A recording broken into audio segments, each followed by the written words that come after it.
All right, Shalom. We want to start off first by giving all glory, praise, and honor to Yahweh, Ba'ashem, Yahushai, Ba'ashem, Chadash, and double honor to our elders and apostles, upgrade notes on our masters who rule well in this time, and peace and blessings to the elect, also including the confusion of faces, meaning those who look like the nations but whose spirits resonate with his truth.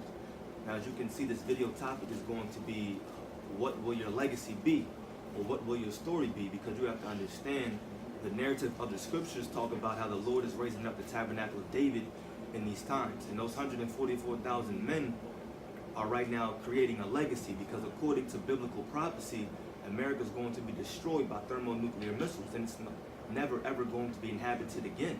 And so when the Lord actually, Yahushai that is, brings us into our promised land, the land of Israel, the 144,000 men are going to have some kind of a legacy back here in America. So right now, you have to consider, the scriptures say to put ye therefore on as the elect.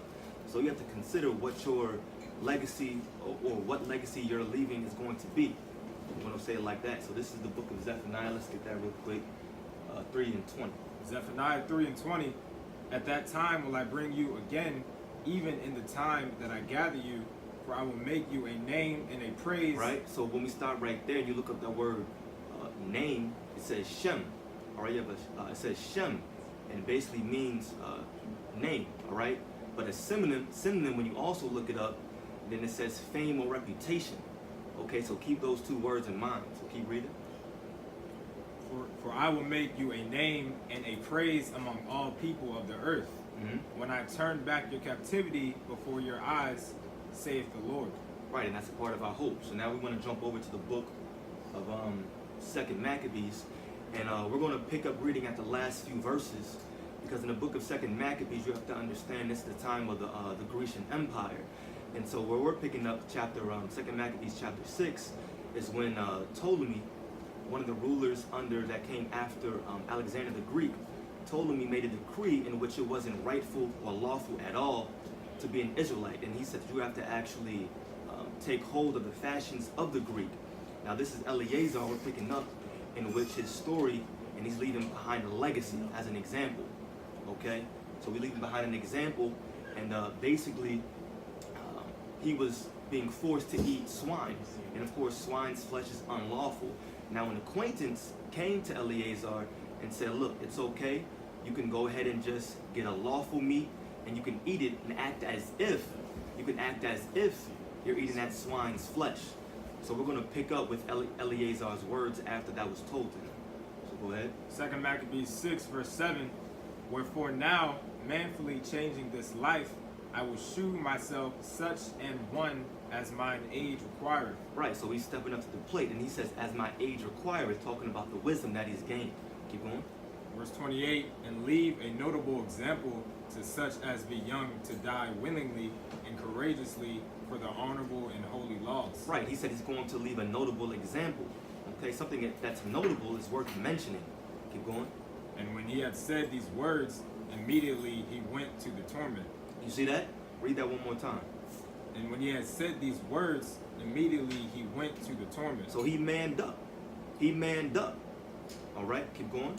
Verse 29, they that led him changing the good, will they bear him a little before into hatred. Right, so this acquaintance now all of a sudden thinks that Eleazar is going crazy, right? Because he's about to get tormented and Eleazar is saying all these things, his acquaintance, they're getting pissed off. Keep going. Because the foresaid speeches proceeded as they thought from a desperate mind. Right, they thought he was desperate. They thought he was going crazy. Keep going. Verse 30, but when he was ready to die with stripes, he groaned and said, it is manifest unto the Lord that hath the holy knowledge, that whereas I might even be delivered from death, I now endure sore pains in body by being beaten. Right, so he was ready to die.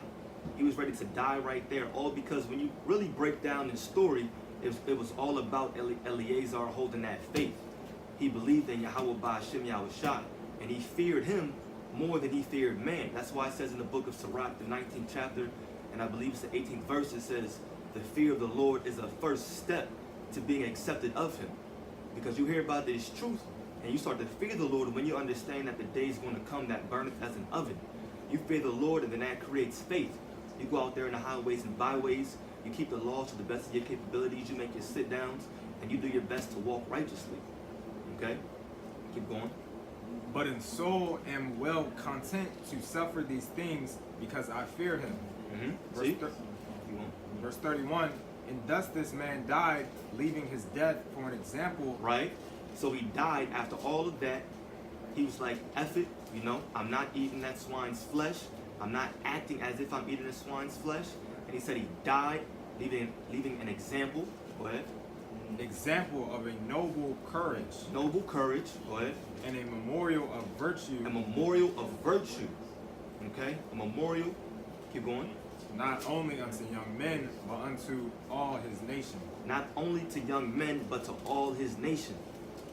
And we're a part of that nation. We are descendants of Yashar Allah, you see? So this story was also made through the Spirit for our sakes as well, so that we can see that and we can say, okay, this is how we ought to act, how we ought to be in these times. This is the mentality that we have to show forth in these times. We understand through the Spirit persecution is coming. It's right around the corner, you know? What kind of man are you going to be? Are you going to give up? Or are you going to step up to the plate? Do you have to die? You know, is that your lot? You know, pray for strength. So with that being said, I want to end off with this scripture right here. This is the book of Revelation, the 14th chapter. I'm going to read it. In the 13th verse, and it says, and I heard a voice from heaven saying unto me, write, blessed are the dead which die in the Lord from henceforth, yea, saith the Spirit, that they may rest from their labors, and their works do follow them. You see? Our works do follow us. What do we read in the book of Zephaniah? The Lord is going to give us praise and fame. He's going to give us a name. Why? Because our works do follow us. All right? So I pray. You got something? Go ahead, bro. This is Revelation, chapter 3, verse 11. It says, behold, I come quickly. It says, hold that fast which thou hadst, that no man take thy crown. It says, verse 12, him that overcometh will I make a pillar in the temple of my power.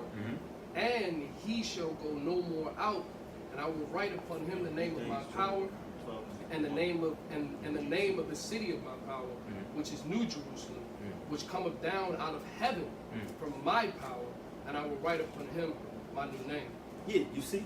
So that's a part of our hope, you know? And we got that new name, that's the truth. You see what I'm saying? And we have to hold that fast, which we have. What do we have? We have this wisdom, knowledge, understanding. We have clarity of the scriptures. We have the 100% truth of these scriptures through the Spirit and power of Yahweh by Hashem Yahushai. And we're hoping to be a part of that number, you see? So what manner of man ought you to be in these times, you see? Go ahead. Daniel 12:1, and at that time shall Michael stand up, the great prince which standeth for the children of thy people. Right, and these are the times that we're coming into very soon. And there shall be a time of trouble, such as never was since there was a nation, even to that same time. Right, so how you going to act in those times? You got to think about that right now.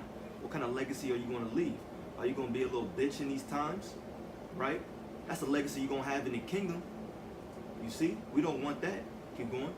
And at that time thy people shall be delivered, every one that shall be found written in the book. Verse 2, and many of them that sleep in the dust of the earth shall wake, some to everlasting life, and some to shame and everlasting contempt. You see? Keep going. Verse 3, and they that be wise shall shine as the brightness of the firmament, firmament, and they that turn many to righteousness as the stars forever and ever. Right, but the point was that verse 2, it said, some shall rise up to everlasting life. And did not Yahushua come back to bring life that we may, I believe it's quoted, live it more abundantly? You see? And that's our hope. We're hoping for life. That's why the scriptures say that we have to lose our life now that we may gain it through Yahweh by Hashem Yahushai. You see? So we're forgetting about everything in this world. That's also a part of our legacy. You know? Everything that brothers gave up. I personally wanted to go to the league. I know brothers that wanted to go to the NBA. I know some brothers that wanted to be, who knows, you know, probably actors in this world. We had things going on. But that's a part of our legacy. We let all that crap go. It's worthless. That's why the scriptures say we count all things but dung, that we may win and receive Yahweh by Hashem Yahushai. It just the flip side to that everlasting content.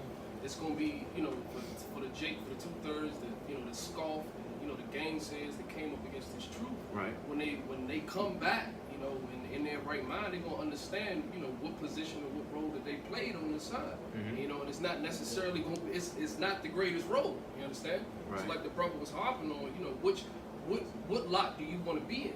You understand? And at the end of the day, we understand that it's all written. You know, the elect is the elect. But all in all, what are we striving for?